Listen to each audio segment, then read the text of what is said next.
Hello movie lovers 3 BHK Shri Ganesh డైరెక్షన్లో సిద్ధార్థ్, శరత్ కుమార్, మీతా రఘునాథ్, దేవయాని, యోగిబాబు, చైత్ర జయాచార్యులు ప్రధాన పాత్రలో నటించిన లేటెస్ట్ మూవీ ఇది. ఈ మూవీ ఎలా ఉందో ఈ రివ్యూలో చూద్దాం. ఇదొక emotional drama. 2 hours 20 minutes duration ఉన్న ఈ మూవీని మీరు మీ ఫ్యామిలీతో కలిసి కూడా చూడొచ్చు. సొంతింటి కల నెరవేర్చుకోవడానికి ఒక మిడిల్ క్లాస్ ఫ్యామిలీ చేసే పోరాటమే ఈ మూవీ బేసిక్ స్టోరీ. ఈ మూవీ పాజిటివ్ పాయింట్స్ విషయానికి వస్తే ఎలాంటి ల్యాగ్ లేకుండా మూవీ స్టార్టింగ్లోనే అసలు కథలోకి వెళ్ళిపోతుంది.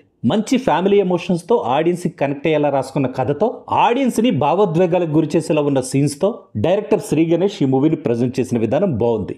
ఇంటర్వెల్ తర్వాత సిద్ధార్థ్ అండ్ శరత్ కుమార్ల మధ్య ఒక సీన్ అయితే ప్రతి ప్రేక్షకుడితోనూ కంటతడి పెట్టించేలా ఉంది. మిడిల్ క్లాస్ ఫ్యామిలీస్ తమ రెగ్యులర్ డైలీ లైఫ్లో పడే కష్టాల్ని, మిడిల్ క్లాస్ మనుషుల మైండ్ సెట్స్ని చాలా రియలిస్టిక్గా చూపించాడు director Shri Ganesh. Movie background score అద్భుతంగా ఉంది. మూవీలోని కోర్ ఎమోషన్ని ఆడియన్స్ మనసుకు హత్తుకునేలా చేయడంలో అమృత్ రామనాథ్ బ్యాక్గ్రౌండ్ మ్యూజిక్ చాలా హెల్ప్ అయింది. సినిమాటోగ్రఫీ కూడా సూపర్గా ఉంది. ఇక ఈ మూవీ నెగిటివ్ పాయింట్స్ విషయానికి వస్తే ఒకే పాయింట్తో సినిమా మొత్తాన్ని ఫ్యామిలీ ఎమోషన్స్ చుట్టూనే తిప్పుతూ ఆడియన్స్ మైండ్ని రిలాక్స్ చేసే రిలీఫ్ ఫ్యాక్టర్స్ అయిన హ్యూమర్ కానీ ఎంటర్టైనింగ్ ఎలిమెంట్స్ కానీ మూవీలో ఎక్కడా లేకపోవడం వల్ల మూవీ చాలా ల్యాగ్గా అనిపించింది. స్క్రీన్ ప్లే కూడా ఇంకొంచెం బెటర్గా ప్లాన్ చేసుకుని ఉంటే బాగుండేది అనిపించింది. అక్కడక్కడ కథ స్లోగా నడవడం, హీరో సిద్ధార్థ్ చైత్రల రొమాంటిక్ సబ్ ప్లాట్ని ప్రాపర్గా డిజైన్ చేయకపోవడం ఈ మూవీ మైనస్ పాయింట్స్. ప్రభుగా సిద్ధార్థ్ యాక్టింగ్ సూపర్.